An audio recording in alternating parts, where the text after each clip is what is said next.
Where are my ink addicts at? If you addicted to ink like I am, you know that the artist matters. For the dopest, hottest, flyest tattoos in the Atlanta metro area, go to 219 Studios. That's 219 Studios. 1900 Piedmont Avenue, Atlanta, Georgia. Don't meet me there, beat me there.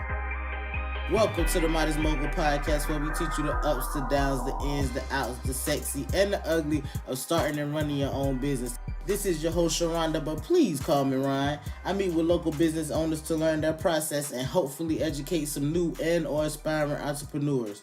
Today, we have three very special moguls in the building, the owners of 15 Studios. Fellas, please introduce yourself to the listeners that don't know. My name is Kenneth Bradley. I am a co-founder of 15 Studios. And my name is Justin Pogue. I'm the other co-founder of 15 Studios.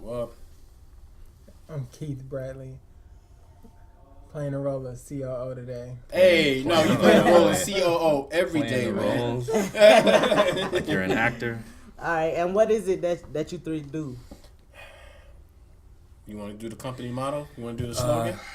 Well, we can save that. Okay, we'll save it. Basically, what we are a black-owned film company. We work here in Atlanta, Georgia. Our goal is to, bring quality film on an indie perspective to the masses, and hopefully one day do that on a much larger scale, a la a Robert Rodriguez or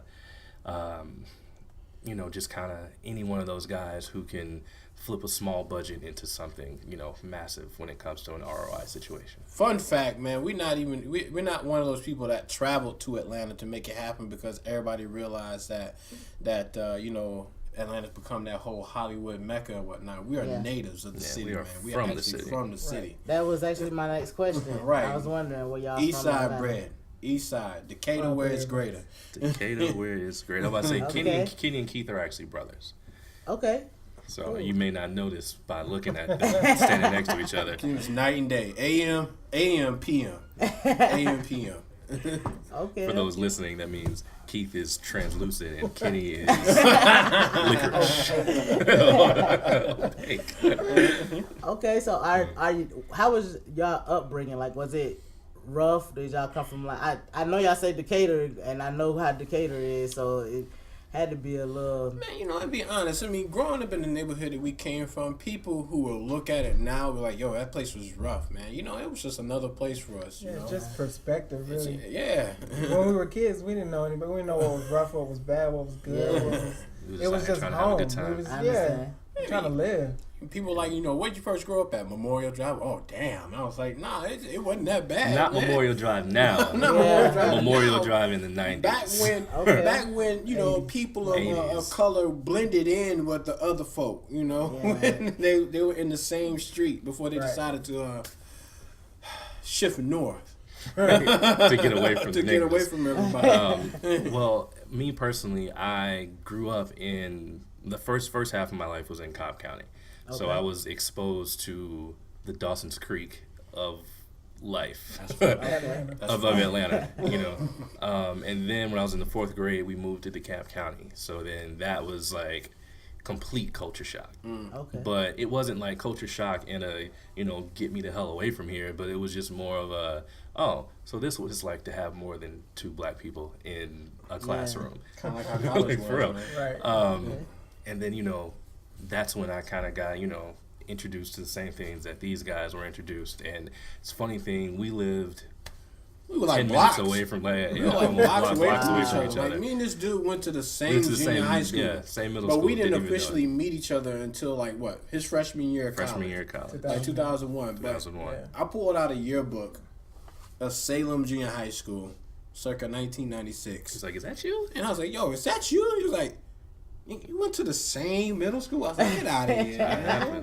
This cat has been here the whole time. So it's kind of like, it's one of those things where it's like written in the cosmos, where you kind of have that connection that is meant to bring people together. We was always in the same pattern for it, and for whatever mystical reason, a free elective, if we want to get into it now, free elective at SCAD, because that's where we both study school. We went to school to go study film and television at. Okay. I wasn't even studying film and television when I was at school. I was doing 2D animation with sequential art, doing comics and everything. So, you know, when I got into it, and I was taking intro to video as a free elective, this guy here rolled up in there. I was trying not to fail the class. Yeah. I wanted to understand Final Cut Pro. Okay. And then lo and behold, he sat down next to me. He saw what I was doing. He's like, "Yo, how'd you do that?" I was like, "Oh man, it was easy." And I stood up and showed him how I did that. He's like, "So are you studying film and television?" I was like, "Nah, man. I just didn't want to fail this class. I want to just make sure I got it right." Okay. He was like, "Yo, you need to rock with us." He's like, "You need to rock with us." And then since then, that's kind of how it's been, you know. And actually, that kind of moved us a lot through the whole thing, even to jump past college, when my friend Chris and I, who was a part of our company in the beginning, when we left school and came back to Atlanta, Kenny decided to stay because he wanted to move furniture for a living. Come on now. That's not what I'm kidding. No, it's not what that. No, it's really easy to get comfortable in the life, like, because like Savannah is super easy. You put me on blast about Lazy Boy like that, and we're live. And we'll don't disregard that, man. No, but no, it was a point where we came back to Atlanta because we wanted to make it happen, and Kenny wanted to stay. We wanted to stay. But when we got there, we realized we couldn't do it without Kenny. So we literally drove back to Savannah and was like, "Look, we're here with boxes. They made me break my leash. Packing they everything. Made me break my leash from the apartment. I was like, look, how's it going down here? I was like, man, it's looking kind of rough. Pack your shit up. Let's go." I was like, right now? He's like, right now. We got an extra room for you right now. Little did he know, no matter if it was going good or not. Yeah. We had boxes in the car. It was like, yo, you coming with us? Nah. He's like, I don't want to hear anything else about it. I had the truck that was ready to move me to the next spot in the city. Yeah. He's like, no. We using that truck to go to Atlanta. So you got kidnapped. So. Pretty much. That's what it sounded like. In a sense.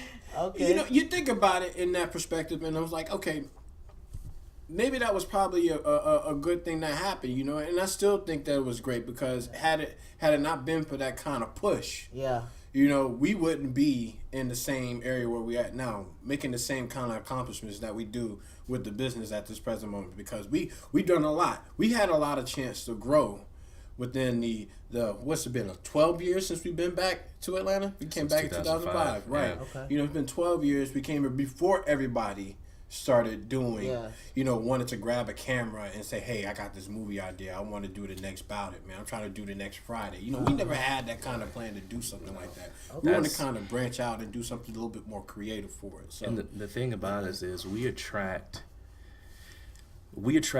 the people who just want to, like they want to get their story on, and for some reason they can relate to us. Like, no matter from whatever walk of life you come from, they have one real good conversation with us, and they're like, yo, we want y'all to do it, and we see what y'all can do by yourself with no budget.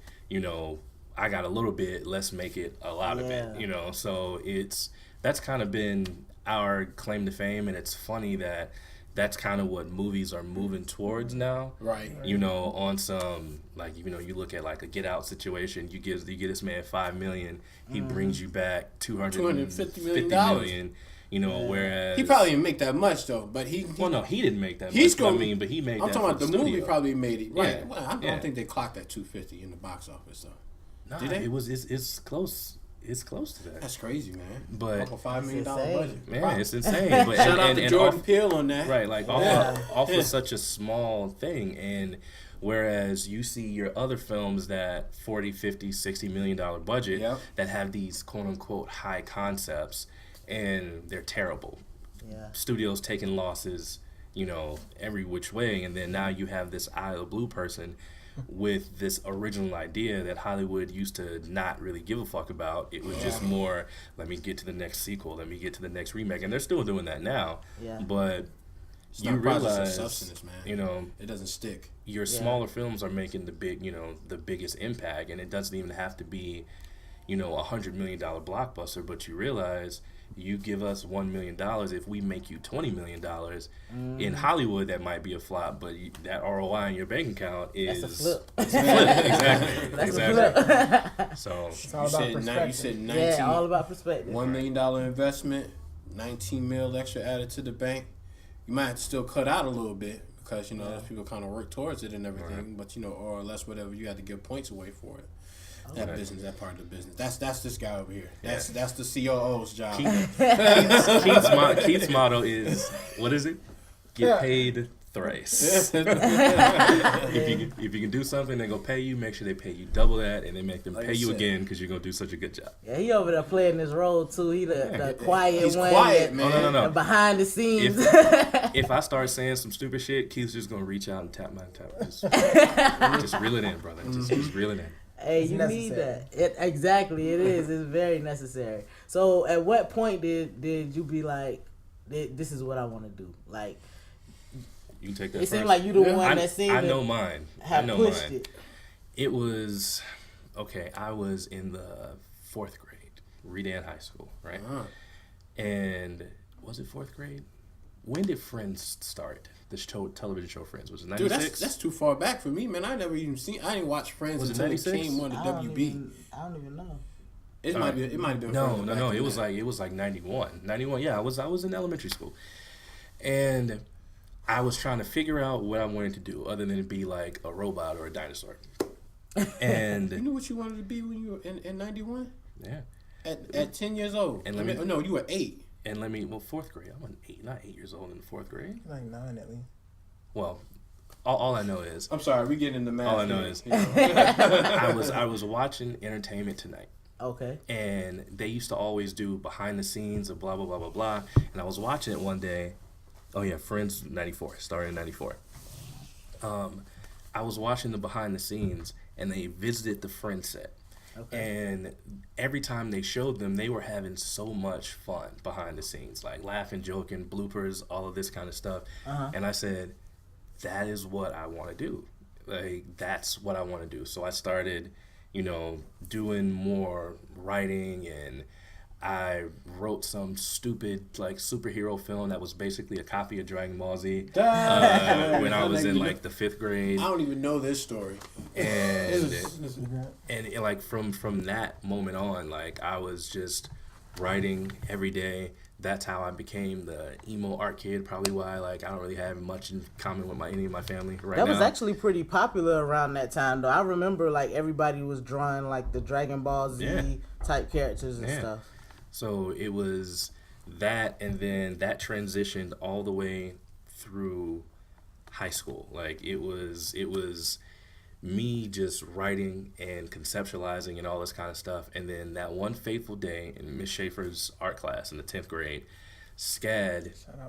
Shout out Miss Schaefer, because she allowed it to happen. SCAD, a representative from SCAD came in, and they were like, we want to show y'all a video about the Savannah College of Art and Design. So we're watching it. It was a 20-minute video. And the last part, the last 5 minutes, was about the film department. Mm-hmm. And when that came on, my eyes just fucking lit up. And after that video was over, I went to the guy. I was like, look, I'm doing pretty well here in high school. How can I just apply now? Apply as soon as I can. He was like, well, there are options. You can skip your senior year. You can apply whenever you like. So SCAD was the only school I applied to. Beginning of my 11th grade year, I applied, sent them my portfolio, got accepted. They gave me the option to skip my senior year and come straight to school in 2000. Okay. But, I was, in the art club, and we were these deviants. I didn't want to leave these guys, and I wanted to graduate with my friends. Yeah. So I stayed, and then went in 2001, and then the rest was kind of So you kind of knew from the beginning. From the time I was able to really know exactly where I wanted my future to go. It's always been filmmaking. Always. Okay. You seem like it took you a little long. It took me a minute to get into it, man. I'm not even gonna lie. This man knew he wanted to do film back in the 4th grade. Me, it happened that same year, I'd say moments before I met him. Even before he's like, yo, just join the team, just rock with it.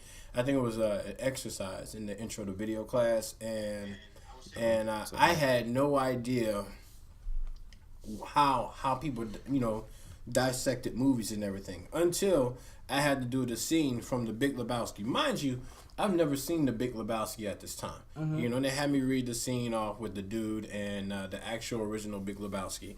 And once I had gotten into the scene, apparently I was just reading the lines from the paper. But people in the classroom was falling out laughing because they was like, yo, that's exactly how the scene went. I was like, I've never even seen this movie.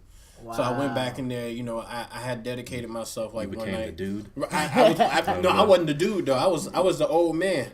I was the real Jeffrey Lebowski in that scene. Oh, and I was reading that and it was like, that's exactly how it goes. So I went back and I watched that movie and I fell in love with it. Yeah. Someone got my DVD, by the way. I don't know who you. So if you out That's there, you? he needs you to.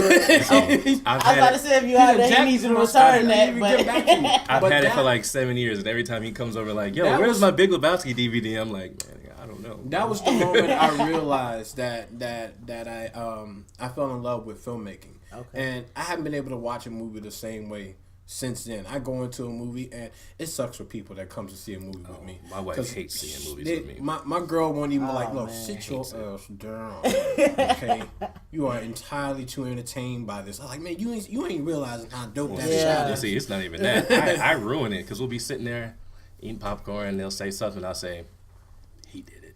Right. Just watch. And by the time we get to the end of the movie, she's like, I couldn't concentrate because you told me I was watching him and I couldn't enjoy the rest of it. Oh, so, man. We're the type of people that you don't want to watch the show Power with. They better be like, yo, I know exactly what's going to happen. I told people the whole time. I can already tell you what's going to happen. Teresi was Tommy's daddy. I said it. I said it flat out. I said that same thing. What if people haven't seen it? Right. That ain't no spoiler for it. That was like 3 episodes back. That was 3 episodes back, man. If y'all ain't seen it by now, I'm sorry, okay? I don't know what to tell you. But no, Power is really good. I didn't expect it to be as good as it was, but it's a really dope show. Phenomenal. Yeah, I mean, shows like that is what pushes us to get better at what we do. There's a lot of inspiration that goes into the work that we do. And me and this guy here, we have similar tastes, but then we have different tastes as well. Like when we say what kind of movies we want to make, we don't want to sit up there and stand with the same movie idea, but we would bounce ideas like that, and that's just how good it gets. Like, he might come up with a good horror script. I might come up with a good action script. I know I'll come up with an action script first. Kenny will blow some shit up in a heartbeat. I'm Michael Bay up in this joint, man. You seem like the type that'll do that. Not 100%. All right, so we did this movie, The Cure, right? Mm-hmm. And here you go. It was I'm flipping through the script, and I'm like, Kenny, you want to blow a building up? We ain't got no money to do this, right? Kenny, you wanna do an underwater action scene? Yeah. You can't even swim. It wasn't no They can't even swim. There was a minivan. There was a minivan where I had the black ops team sneak into this warehouse, and they go and take out this Russian guy who was hoarding all the supplies. Shout out to Dominic. Right, Dominic Ricano came in. I know Dominic. I'm not. He came at the last Bald minute. Guy? Bald guy. The one. Suge Knight in the Tupac movie. Oh, no. Say different guy. Yeah. No, okay, I know that guy. I wish we worked with him, but no, not that guy. It's a different guy. Yeah, I know that guy. But no, this guy we work with came in. He threw us a Russian accent, and we did his whole scene in a day. We made everything happen, and minus the blowing the building up. The people who actually let us use that building felt some kind of way when Will we let the smoke bomb off? I didn't even tell anybody. I was like, okay, we got 10 minutes, and they was like, Kenny, what are you doing? I was like, shh. Nothing. And then I'm like, walking all right, everybody get on the ground. I see nothing but smoke. And I put a smoke bomb out there, and everybody's like, what the hell? I was like, all right, I got the camera on. Y'all go ahead and do what you got to do. I feel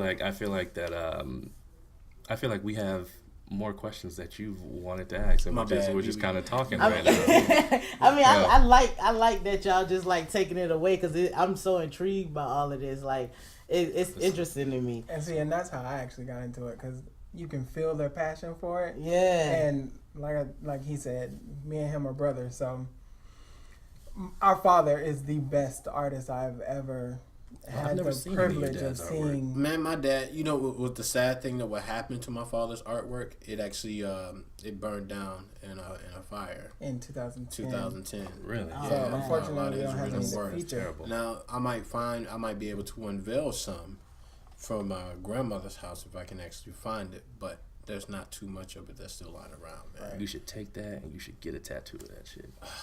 Well, some of his artwork? Yeah. Man, come on. I mean, so anyway, to bring it back. because I enjoy their camaraderie, everything that they like embody, how they want to actually get this work out. Much been on the business side since I was young.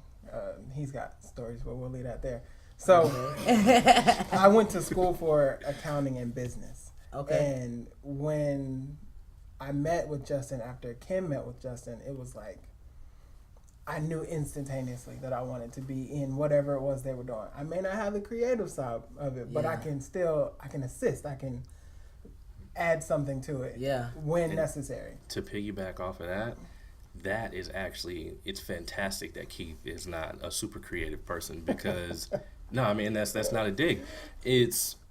We are too creative to the point where we lose sight of everything. Yeah. Like, I mean, everything. Like, he's the balance. Everything. And then Keith is like, yo, this is really dope what y'all doing, but what the fuck is you about to do with it when you're done? Yeah. And we're like, yo, we should rethink what we're doing because we're kind of just doing this for us right now. So he kind of just will it in, like, the realistic side of things. If we get too out of hand, that's what ends up happening. Okay. All the time. Yeah, I was going to say. You say all the time?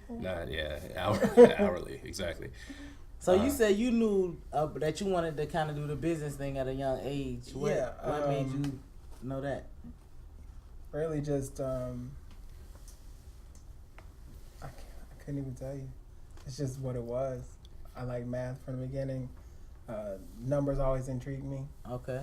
And then to be able to work with my brother, I always enjoyed that prospect or that aspect. So anything that he was trying to do or getting his hands into, of course, I want to be, wherever he's at. I've always found that to be interesting, like working with family, because I have a brother and a sister, and I would love to work with them, but we don't really see on the same, level with each other. And in a way, it's kind of like how y'all two are, and that's why it's intriguing, because it's like, I'm more of like on the business side of things, and I can be creative as well, but my brother and my sister are like strictly like creative. Like they don't care about real world stuff like jobs and money. And that's like, where I live. That's where I live. So as soon as they're like, hey, we want to do this, this, and this, and I'm like, all right, so when you do that, this is how we're going to make this happen. They're like, oh, yeah.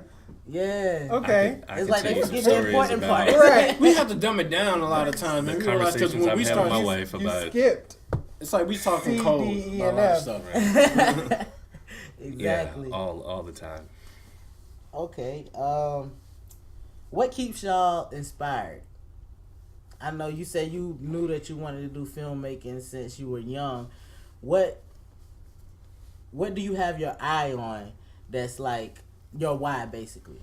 Well, currently right now, it's getting the representation for, my skin complexion on screen. Huh. Okay. And when I say that, it's like, it's a clean way of saying it.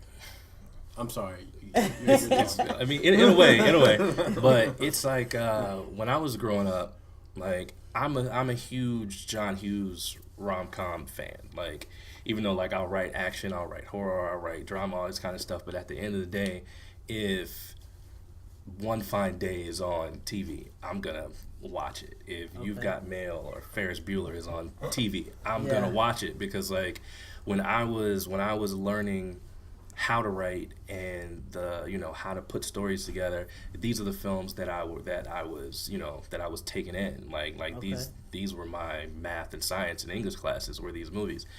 So when I then turn around and I see like the way that they do black and brown people now, whereas look at it like this: the movie Rough Night with Scarlett Johansson and then the movie Girls Trip. Literally complete contrast, damn near the same movie, but you see reception to this one, they said, Girls Trip, you can't do that. You can't put 4 black people, blah, blah, blah. But then Rough Night was just your run-of-the-mill, oh, yeah, we're going to do that. And you see which one succeeded more than the other one. Yeah. And my thing is, like, you know, I'm black. I would love to see some black people in Lord of the Rings. I'm super happy about Black Panther because that's really going to show what it's like to have, you know, just all of us on screen. Definitely. Yeah. But then when you dial it back a little bit, even when they've tried to like make, you know, people of color led films, they fuck it up. Like, look at the remake of, that's still putting it nicely. And that's still putting it nicely. Look at like the remake of About Last Night. The original About Last Night with the Brat Pack, you know, your Rob Lowe, all these people. Yeah. They remake it with Kevin Hart and all these people, and they just kind of make these guys buffoons. Yeah. Like, and I see that a lot. or like when you look at a movie like Just Right or something like that, like every black film, everybody's got to be basketball player. It's got to be something to do about drugs. Gotta have the church scene in it. Gotta have the church scene in it. You gotta have the church scene in the movie all the time, man. It's like, personally, I would love for them to strictly only make movies with black people in it that are like Love Jones, Brown Sugar, Love and Basketball, like those kind of films where the black people in it are taken seriously. Like, we have real jobs. Like, I'm a dentist. Real life. Like, Best Man will go down as an original, man. Yeah, or like Best Man, like Best shit, Man. you know. Best Man. Me and my wife having problems, and my kid's an asshole. Like, I mean, that's the kind of life I want to see. The Wood too. I love the Wood. And the Wood and and Brothers and all that kind of stuff. Like, it doesn't have to be this overwhelming circumstance for you to have a black film. You know, why can't we have serendipity but for black people? You know, that like, makes sense. So that's kind of what. If my wife always tells me, she's like, you know, I know you like to do these giant, big theatrical things, but you're really just like John Hughes. Like, I read your stuff, and it's all like, no matter what it is, even if it's a horror movie, it's still wrapped around a love story, or it's wrapped around this or wrapped around that. And I just think, you know, if most one movies day are though. I noticed that, like, there's always a love story in it's something. always a love story. It's like, no matter how much action is in the movie, it's always that underlying love story in the movie. But it all depends on, sometimes it's not your typical love story. Yeah. Like, for instance, like, it doesn't have to be man-woman love or man-man, girl-girl love or anything like that. The love can be between the main character and keeping his city safe. Like, the love story is between, like, a Daredevil. Like, the love story is between him and the city. That last Die Hard movie. Or the last, Which Father one? and the Son. Which Oh, one? yeah, love, Oh, like man, father and you know what? son. That was the weakest one, though, man. No, but the point was the love. That's the father interest was love. You got it. Exactly. Okay. Father for his son. I was missing the message for a second. That's my bad. More action than I went movie. off on a tangent. But Went off. to dial it back, I want you to answer the question of what keeps you motivated, because I said what keeps me motivated. You went in. You gotta try to top that, huh? Yeah, man. It's like, we should gave ask them He last. gave the speech, man. Not like he want to jump in first. Any other time, he passed it to me first, and then he go and answer it. You know, like, Trump's my answer at that point. Not to say that that's how we go down, but I mean, what motivates me to? That's the question, right? What keeps you motivated? What keeps me motivated now? I mean, you went in about you know. I'm still listening. People of color who actually make the project and everything. I'm more of, I just want something new. You know, a lot of times I see movies and it's so, you know, it's this thing where this is a chemistry to when you see a film made.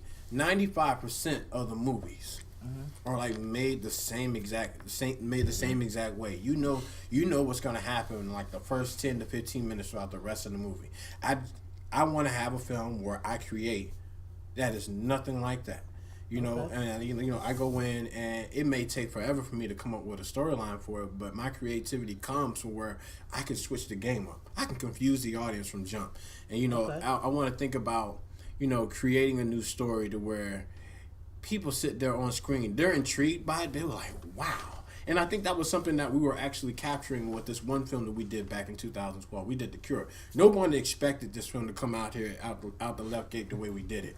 And you know, it placed a person who looked like the bad guy as the unconventional hero. and he's got a right to fight for Well, it. he really was the bad guy. He was wasn't the bad guy, and he was the guy that was fighting for his place to exist. But before he was going to make that final call, he's taking everybody with him, and you can't fault him for doing it. Yeah. You didn't fault him for doing it. Even at the very end, you couldn't be mad at him for how things went down. You even kind of clapped for it. Yeah. That's what happened. Yeah. People applauded because they saw what happened, and it happened to a good guy. Yeah. But he was technically the bad guy. But he was technically Yeah. the bad guy. I want to do movies like that make people put their head on the swivel and be like, you know what? And cheer for the bad guy. Right. But it's a whole lot of movies that are out now. I mean, that- take for example, we got a show that we go back to the bad show guy. all the time. We talking about Power. Power. I believe in one of the greatest minds. Courtney Kemp is one of the most creative minds that have put this show together.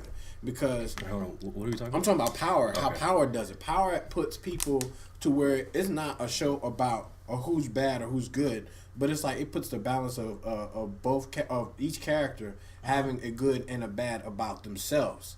Okay. And then in the situation where they have a way of actually trying to in what situations do they choose to be bad and what situations do they choose to be good, and that way everybody is always pulled into the show.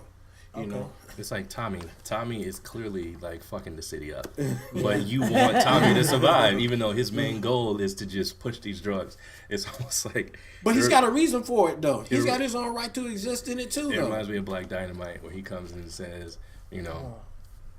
I'm waging war on anybody who's selling drugs in the community. But Black Dynamite, I sell drugs in the community, and it's funny and it's satirical, but you realize that like these guys are destroying lives, but you root for them in that in that unconventional way, Right? And that's just great storytelling. Like your immediate person does not have to be the white hat, the white knight. Sometimes you can be, Bonnie and Clyde, and I think the first movie that I seen that kind of showed that was like Set It Off. Yeah. Where it's like you cheering for these girls. You know they doing foul yeah, shit. you know they doing something But- wrong. But you wanna see 'em everybody make got it, their though. reasons. You want to see them make it. You want to see them survive. I like Which one that. came out first, Dead Presidents or Set It Off? You know what? That's a good question. I think Dead Presidents Dead came Presidents out first. came out That's what I first, thought. but I don't think they were too far apart. Yeah. Right. They definitely weren't too far. So apart. as you can see, they can talk about this for hours, days, Yeah. So years. really, So what keeps me motivated is again their passion, their drive to do all of these amazing things, and I honestly want to be a part of it. But definitely, I know they can do it. Like I feel it. Okay. So basically, it's their drive and the fact that you know that they can make it that kind of keep you going. So you kind of work off of them. True, but and also from the outside looking in, from what I see, it's competition that keeps them going. Like they see what other people are doing, and they're like, because they so yeah, we're the crew, but y'all like 85 deep, and it looks like something that we could have done in our sleep. No lie, when people saw The Cure, Yeah. or when people saw any of our projects, they were like, okay, so what y'all had like 20, 30 people working on set with y'all? It's like, no. Nah, it was just Wow. the two of us. I mean, this guy. If you see me in front of, if you see me on screen, that means he's behind the camera. Right. If you see him on camera, that means I'm behind the And camera. we had one person that was running Yeah, sound. one person and then running you see sound. it there, and like people watch it, and then be like, okay, so where did you find the time to do that? Who's running with the camera? Who's doing all that? Hand raise. Right. You know, who choreographed the fight scene? Hand raise. Who came up with the shot selection? Hand raise. Yeah. You know, I mean, that's just how it is. works But out. who did the storyboarding? Yeah, I mean, Hand you know, I raise. did that Yeah. too. You know, I mean, So It's- we it's- always have to back in college when Chris and I would make stuff and we would do like the package. We would come up with how Robert Rodriguez used to do shot, chopped, and screwed by. So we only have to put our names in it once instead of saying written by, directed by, director of you'll photography, see our name in the visual film 10 to effects, 15 times. sound, Yeah, right. It gets produce, pretty tiring. It's craft services. You know, It's just so long and drawn out, man. but yeah. So tell me a little bit about what y'all going to today, the event that y'all going to. So at 4:30 this afternoon, I have no idea where it's showing at, but I do know that somewhere in West Peachtree. Right. There's the Bronze Lens Film Festival is showing a film that we worked on last August. It was actually it was exactly a year. Yeah. Exactly a year ago, last year, that we worked on this movie, and it's about domestic violence. Has a strong message, and it's called The Last Time. It stars Reese Odom, Wardell Richardson, Deetta West. We got Angela Diaz in it. Sharman Lee, the late and dearly departed Tommy Ford, Sayonara, Ladarian Raymond. It was actually Tommy Ford's last film that we worked on. Wow. It was kind of surreal in that situation. It was cool to be kind of on the whole forefront of the whole thing. So it's like we got contacted by Tiffany Hill, who is a domestic violence advocate. Like, I mean, she is like the truth. Right. Like, when I say, like, she's a beast. And she reached out to us and she said, I heard you guys are dope at doing this. We need you to do this. So I took a few days, wrote the script, came on, Kenny shot it, I directed it. We got a guy named Carlos, who's a good friend of ours, to do sound. Had, we had the whole makeup team together. And then Reese and Wardell produced it, which was along with Sharman. And actually Tommy at the same time. They all had a hand in it.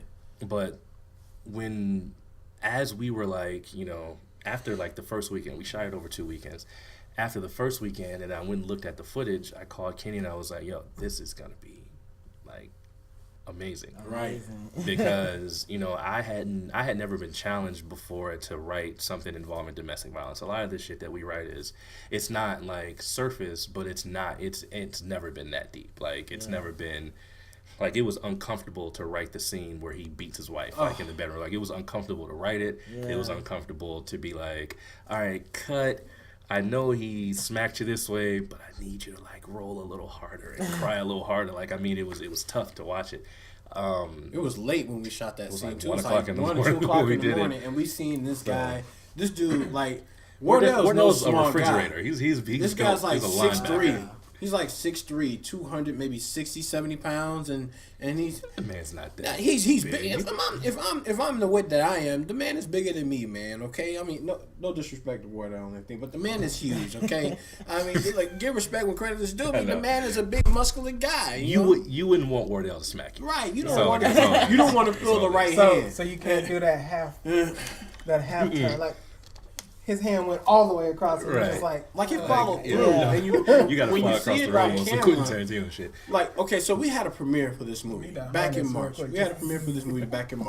And, sold out theater. People were standing in the back to watch this film. Yep. And that's how much it was well received, But at the point where the film was playing, and then we got to this point to where the showdown happened, and right when you thought everything was going to come to a point to where they just talk it out. Shout out to Chris for doing the score. Right. It just don't give it away. It hit you, but I'm not giving the film away. But I'm just saying it just surprised everybody, and everyone in the seat just jumped.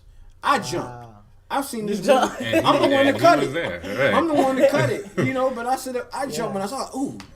Well, I mean, I guess the big thing with that is, we didn't expect it to be I knew it was going to be good, and I knew it was going to be a great product to go out there. And initially, Tiffany was like, hey, I want to use this just for my speaking engagements. I want to be able to show this whenever I go speak for domestic violence. But it's snowballed into so much more. And then to be there on that night of the premiere, to see everybody who came out, to see the reaction, to hear the applause afterwards, you were like, we did something pretty good here, And today, we have been fortunate enough to get, premiere. We're selected for features on Bronze Lens. We're actually nominated for Best Feature at Bronze Lens, which means, congratulations on that. We gotta stay. Mm-hmm. That's what that means, right? That's what that means, just in case. But I mean, it's been a ride, and I guess I'm honored to have directed Tommy Ford in his last role. Yeah. It's something that growing up on Martin and Chris, who wasn't there, who did the score, you know, huge Martin fan. And when I sent him the picture, like, yo, I'm here with Big Tommy, like, he sent me a video, like, yo, I'm so jealous. So I mean, it was cool to be just kind of in that environment. It felt like we were taking a step up. So Okay. So what's next for y'all? Huh. a couple things. So Right. it's funny you say that. Depends on what day you talking about. Depends on what day it is. Right, because we had the ball rolling for the last. We've been at it for the last 24 months now.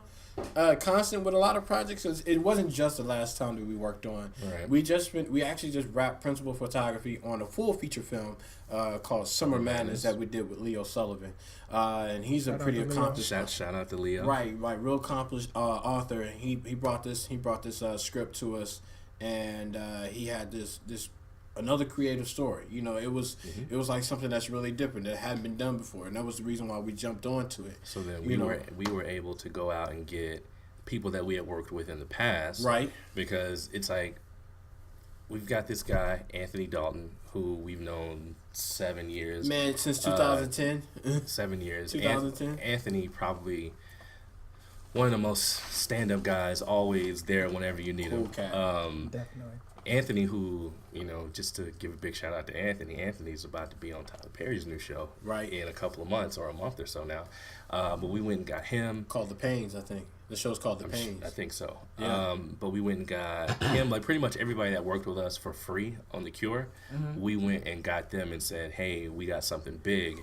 We want y'all to be a part of this now, because we said then, whatever comes up next, we gonna get y'all in it. Right. So, that's cool.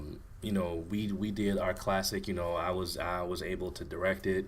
Kenny was able to shoot it. We cut it together, went through all of that. Leo's been great throughout the whole thing, because Leo's an author. Leo's been on the Essence bestseller list, so his following is huge. So it's really like, I can't really say, I don't know if they're waiting on it, but I know every time I talk to Leo, he's like, we gotta go. Like, I mean, it's time. So by the time we're done with that, then we have a few projects that we want to do on our own. Right. We've got Leo's next movie that he wants to do. We also have a couple things that are already scheduled. We got a couple things that's already scheduled. We finally got a project that the first project that we wanted to do on our own since The Cure, that this guy wrote. Very. What are you talking about? 12 Oglethorpe? Talking about 12 Oglethorpe, okay. Man. So go ahead. Okay, I'm gonna make it quick because I can don't get overtalk. I can overtalk. I'm not even gonna tell you. Yeah, I gotta make it quick anyway. I'm not even gonna tell anything about the story. But having lived in Savannah for 4.5 years in school, Savannah at one point was the second most haunted city in the United States, right? So I heard this story about this house called 12 Oglethorpe. It's right there on Oglethorpe Avenue, Oglethorpe Street. It's like Oglethorpe and Oglethorpe Drive. Is it Oglethorpe and I'm just Drayton? trying to think of what the name of the street was. I haven't been back in so long. But it was this like terrible history with this house, right? So when I got out of school, I said, you know what? I kind of want to write like my ode to Savannah, kind of like a love letter to Savannah. Thank you for, thanks for the memories, even though they weren't so great. He didn't mean that, y'all. No, I did. He didn't. I did. Absolutely. You did? I truly He didn't did. mean that, y'all. I don't care what he says. He didn't mean that. But I felt, one of my favorite horror movies is The Ring, like both the Japanese version and the first Gore Verbinski remake. Not the subsequent ones that followed. Thank you. But the first one, because in that film, he was able to completely terrify you without a lot of jump scares, without, evil monsters, it was just, it's the psychological part of it that really got you. So that's what motivated me to write this story about, 12 Oglethorpe and the history behind it and how its legacy is affecting people to this day. And we are we've been trying to do that film for like the last 8 years. That script has been tabled for the last 10. The time, it's just like it's right, like the time is right now, and we're just hoping that once we get the ball rolling, we'll be able to snowball it, and then hopefully in my eyes be in the same category or on the same street at least as, you know, a Get Out or, you know, anything that, you know, like a Robert Rodriguez or Paranormal Activity or anything where, you know, you've got a small budget for horror and you get a large return. I mean, and it's really not even about the money. It's just that, you know, dealing with this guy, we have to think about that. Me, I'm just like, I just want to make it. At some point, show he's going people. to have to get taken care of, man. But, just riding off with the passion for it, you know. He wants to. So but my that's question is, next. with that movie, is it any little white kids in it? Because that to me is the scariest thing in a movie. No, actually, oh my god! Actually, no. It's something of every movie that I see that's that like little white kids that's like they just like pop up randomly. That scared me so bad. I like to play with what's normal. Like, for instance, like most horror movies, you see the lead is a young female trying to run away from something. In 12 Oglethorpe, the lead is a young male dealing with his past. Yep. You know, instead of there being, you know, this. What am I saying too much? Probably. Okay. Yeah. Okay. Well, don't give me too much because I'm already. You saw how you stepped in. You saw how he did that. Yeah. All he had to do was lift his hand. He did it right there. That's why he's where he needs to be. I'll give you the whole cow and not just the milk if you let me. Okay, so wrapping up. What for young people that's trying to get into what y'all into? What words of advice can you give them? Follow your passion. Follow your passion. That's regardless of what part of it. Like, again, we all came from 3 different aspects to culminate into this one business. Mm-hmm. So they don't always agree on, say, a shot perspective. Mm-hmm. But in shooting both of those angles, they can provide the best film put together from both of their views, and it still work out phenomenally. Okay. And then, of course, I just no. That's bring it that's in. perfect because what I was gonna say is really, really messed up. Really messed up. Please say it. Do you want me? No, I'll say it. Justin, come on. Justin, come on. If you want advice on how to get into here, the first thing that I will say to you is 4 years of college is completely overrated. See, I knew it was going to happen. Like I agree. And it's now granted, I love SCAD.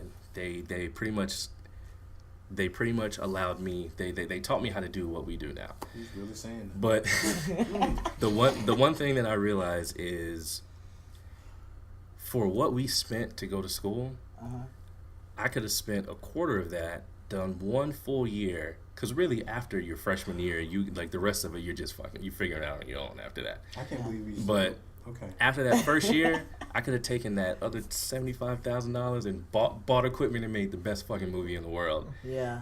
But to follow Keith's lead, oh my god, follow your passion. No, I'm just saying, but it's proven. Look, I mean, Steven Spielberg didn't graduate. George Lucas. It was like if you look up to somebody, if Tyler Perry is your if that is your lighthouse, study what he did. Like, I mean, granted, you don't have to fully go through the homeless, the janitor, all that kind of stuff. But if you need to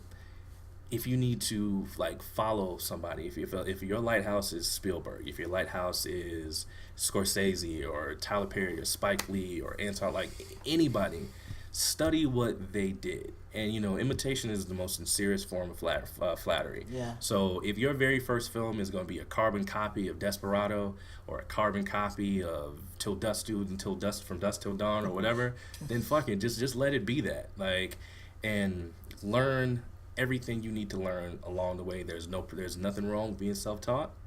There's nothing wrong with getting fucked on your first deal because it happens to everybody. Yeah. There's nothing wrong with coming out of your comfort zone. There's nothing wrong with coming out of your comfort zone. What they did with the last time. To piggyback off of what he was saying, I mean, I could get the word. Clean it up, please. Yeah, Clean it up, please. Because he was good on it, where he's saying, finding the one that inspire you to kind of mirror what you go for. But then I usually want to tell them that, go a step above and beyond that. Create that, but then still create you. Don't be afraid to actually, start from the bottom too, because I feel like that's a lot of things where some people in the industry are trying to do it. They're trying to skip steps for, being accomplished filmmakers. I came in doing, I'm not gonna lie, I did PA work. I've done sound, I did post production, I've done loading footage and everything. I've done storyboard. And, don't be afraid to explore every avenue. In order to be I feel like in order to be an accomplished director or producer in the film industry, you have to know levels of different professions there. What's up, Chris? You know exactly what I'm talking about. I see the comment. No comment. You get what I'm saying. I mean, you have to create levels of who you can be. Go from work your way up to that director seat. Because once you get there, people not only will respect you in that position, but they know what you're capable of. Right. They'll follow your direction in every position. You can't go into the industry saying, "Hey, I'm gonna be a director." Okay, what have you done to get to that point? Don't be afraid. What I want to send out to a lot of people who want to be in filmmaking: don't be afraid to do the grunt work. Okay. Foundation is key. Foundation is key. Foundation is key. And Stick to the process, basically. Yep. And I guess I'll end it on two things. One, don't be afraid to mess up.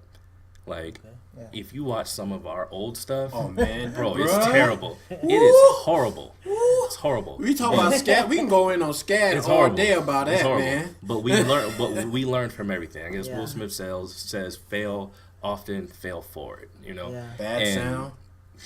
Don't get me started. Okay, so they're their most critical critics. Yeah. When I look at some of their old stuff, I was like, yeah, but look at the time when you shot it. Look at what you had when you did it. And look at what you accomplished when you finished. Yeah. What they were doing it wasn't gonna cut Sucked. it was still better than what they give themselves credit for. But the last thing I want to say is, it's a lot of people out here who just buy DSLRs and say, I'm a filmmaker because I got the camera. Right. Which is completely untrue. Now, granted, you can't teach an eye. You can coach an eye, but you can't like if you're born with it, you're born with it. It's just there. But my point for that is your equipment. Like, don't try to keep up with the Joneses because your homeboy just shot a film on Red camera and all you have is a DVX 100. His film could be about people shitting all day and it could suck. But it looks great, but it sucks. That's the first thing that came to mind? Right. Yeah. Well, sorry. But your film can be shot on old digital, but it's Goodfellas, And be better. And be so like it's just like what you was talking about with the Get Outs and stuff like that. Like some of the movies that come out, they don't be all that great as far as the look of them, but they far succeed. Other your story is the most important thing. Okay. Your story is the most important thing. Visually, it's good too, but sound, which we've learned from our SCAD days, is also the other half of the film. Which we've learned as short as a year ago. I think about stuff like Snow on the Bluff. Like, that was literally the first time I saw that, I was like, how are they allowing like people to just be selling drugs on camera like this? But then I think my homeboy sent it to me. He was like, yo, these niggas is real. And I was like, nah, this is clearly fake because I can see the transitions of when they did this. But you know what? Let me just watch it for what it is. Movie was like great. I mean, even when you look at like Belly, Hype Williams looks at Belly like, yo, this was an accomplishment, but I probably messed up there. But it's a hood classic. Hypercritical. That Shatas and all of these I love Shatas. Like ridiculously like for what it was worth, the movies. message that got out there, it wasn't even about the message. It's just a matter about the people who you wouldn't even say relate into that, but those who found it entertaining. It met the audience. The right audience got presented to that movie, and that's, you can't ask for anything better than that. I mean, as long as you promote it to the right audience, You can't sit up there and promote where do I want to go? You can't go to a period. You can't go to like a biopic for a more urbanized crowd. Yeah. You can't sit up there and try and present horror to someone who's more accustomed to romantic comedies. Yeah. Know your audience. That's what you said. Right. Right? Okay. You gotta know your audience, and that's how some movies are actually successful for it. And lastly, because I guess we do gotta go. Yeah, I was about to say, I know y'all run out of time. Your team is the most important thing. Like when we first got to school, I met 6 guys. Him, Devin, Jamal, Chris, Paul, Chad, Alex, Teddy, Teddy. Shells, you know, all these different people. And granted, you know, not everybody's taking the ride with you, but to be able to lean back on those guys and have a conversation like, yo, I'm like, what do you think about this? And for them to give you like a 100% honest opinion, you need that in your life. Like, we still get it. You know, we still get especially that. when it comes to film. It's like, better to get it early though. Right. Yeah. Like you can't do it by yourself, and we've tried to in the past, and we found that shit just does not work. You know, so if we left one person out too, man. He's watching us too, Jeremy. Oh, what's up, Jeremy? Shout out to Steel. Well, I appreciate y'all so much, man. I'm so glad. This is great. I wish we had more time because I got so many more questions that I want to ask. Here's the thing. The last time it starts at 4:30, but I've seen the movie 10 times. 100 I'm times. sorry, me it's like 1,000 to me because I'm the one that So I mean, so if you, your business muscle ain't agreeing. Should we go? Now, so should we go? Should we go? We packing up. Y'all should definitely go. Don't get out All right. Business muscles All right. over there flexing. So, He about to pop out his vest, man. so let the listeners know where they can find you all at. I guess you can find us on Instagram at 15 Studios. What is my name? At the Pogue. At Kenny B Box Instagram. We got a channel on. You see how he perked up like we was Hey on the man, radio? yo, Kenny my B page. Box. Watch Okay. my followers go through though. But no, seriously, we got a channel on YouTube as well. 15 Studios. We got a channel. We got all of our films that's showing. We got the last time that's showing today. We got the trailer for that. We got Summer Madness that's showing there too. We are revamping our website. The website will be up. Keith let us know it sucked, and my wife let me know a year ago it sucked. So it's time to really do something a little different. That's not to say it's gonna suck the third time we bring it out, though. I mean, you know, www.15studios. Make sure you spell out 15, though. Right, but don't go to it for like another week or so because there's nothing there now. Well, this is not going to even drop until about 2 or 3 weeks. Okay, and the Pogue is _Pogue. That's POAGE. Please let them know. Okay. So- And Kenny B Box. Kenny B. spell that. Well, I'm Spell sorry, that. Spell that. KENNYBBOX. Okay. Yeah. I don't get into social media. Oh, I my like God. staying in the background. Stay in the background. But Background all the way. I love it. we want to thank you. I mean, this is the first time anybody's ever asked us to do this. So For real, we bless are up just on we that. are Blessing. Thank we you. appreciate thank you. you. You know, just Y'all like a you blessing appreciate to me. us. I appreciate Right. it so much, man. Hopefully we can get together and do this course. again. Of course. And I once again, I appreciate it so much. I'm so glad that y'all doing what y'all doing. Like, it's an inspiration, like big time. Cool. Like, man, I can't wait to like show my nephew this. we and, trying. You know, I mean, Right. we don't always get it right, but I mean, shit. At least we trying to get it right. It's the process. my the nephew, process. Process. my nephew, he's 10 and he want to be an actor. And I got up with this lady that do videos and he just keep asking me, when's the lady gonna call? When's the lady gonna call? I'm like, it don't work like that. I'm trying to help him, but I don't know nothing about it. You know what I mean? Right. So Yeah. I'm gonna be glad to show him this, and he probably gonna be like, well, can they get me on a movie or something like that? But Short answer, yes. yeah, Right. yeah, I'm gonna That's definitely the show him sense. to him because it's black excellence, man. Word. That's all it Yeah. is. Well, I We appreciate ain't it. there. We ain't there yet, but hopefully we close. Hopefully Y'all, we, hey, you getting there? you know, Man, I want to say Cusp. what's up to some of the people who had tuned in, watching us the whole time. Lauren, I see you. My man Velvet Jones, I see you. Velvet Hall, Anthony, man, he was up on there. Rhonda's been watching the whole time. Arthur's been cool, rocking with us the whole what up, way. cousin? Yeah, you know, I seen some other people chiming in. John Kite, I saw you. Shout out to L Town on there. Alyssa, who just came in. I appreciate everybody who tuned in to us today, man. If you really got a chance, we got the last time showing today In 10 minutes. In 10 minutes. Which we are going to be late for. Maybe not make it out to the show. We but are please gonna be stay late tuned for it. because we are actually up for Best Feature, and we will find out as the mystery unfolds. That's going to be interesting. Yes, Interesting. I love y'all. Thanks. All right. Thank y'all so No much. problem. That was amazing.